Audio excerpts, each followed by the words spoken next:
ఉంటామని అన్నారు. ఏడాదిలో దాదాపు 7గురిపై పీడీ యాక్ట్ నమోదు చేశామని వెల్లడించారు. ఇతర రాష్ట్రాల్లో ఉన్న 150 మందిపై NBWS ఎగ్జిక్యూట్ చేశామన్నారు. డ్రగ్స్ కేసులో మళ్లీ పట్టుబడితే ఆస్తులు జప్తు చేస్తామని వార్నింగ్ ఇచ్చారు. రాత్రి 7 గంటల తర్వాత బహిరంగ ప్రదేశాల్లో మద్యం తాగితే కఠిన చర్యలు తప్పవని హెచ్చరించారు. ఇప్పటికే తిరుపతి టౌన్లో 6గురిని ఓపెన్ డ్రింకింగ్ లో పట్టుకున్నామని పేర్కొన్నారు.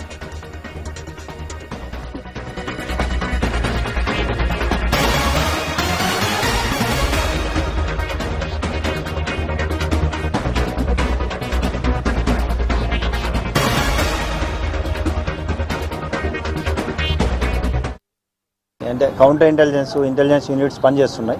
వీటిపై సమాచారం తీసుకొని పాత కేసులు ఏమేమి ఉన్నాయి, ఆ కేసెస్లో ఎవరెవరు ఇన్వాల్వ్ అయ్యారు. ఇటీవల కాలంలో 7 మంది మీద ఆల్మోస్ట్ పీడీ యాక్ట్ అక్కడ కూడా పెట్టడం జరిగింది. లాస్ట్ 1 yearలో దాదాపు 150 మంది వరకు ఇతర రాష్ట్రాల్లో ఉన్న తప్పించుకు తిరుగుతున్న ముద్దాయిలందరికీ NBWS ఎగ్జిక్యూట్ చేయడం జరిగింది. అందుకే 84% ఆఫ్ కన్విక్షన్ వచ్చింది.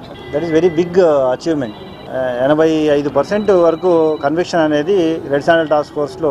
సో అది చాలా మంచి పరిణామం. సో దానివల్ల చాలామంది లోపలికి వెళ్ళిపోతున్నారు. సో నెక్స్ట్ లెవెల్లో ఖచ్చితంగా ఎవరైతే దీన్ని ఆర్గనైజ్ చేస్తున్నారో అక్కడ వాటికి వెళ్ళి వాళ్ళని కూడా ఈ కేసెస్లో తీసుకురావడం జరుగుతుంది. సంపాదన అనేది ఈ అఫెన్స్ ద్వారానే సంపాదించడాన్ని మనం ప్రూవ్ చేయగలిగితే ఆ ఆస్తులు కూడా ఈవెన్ జప్తు చేయవచ్చు.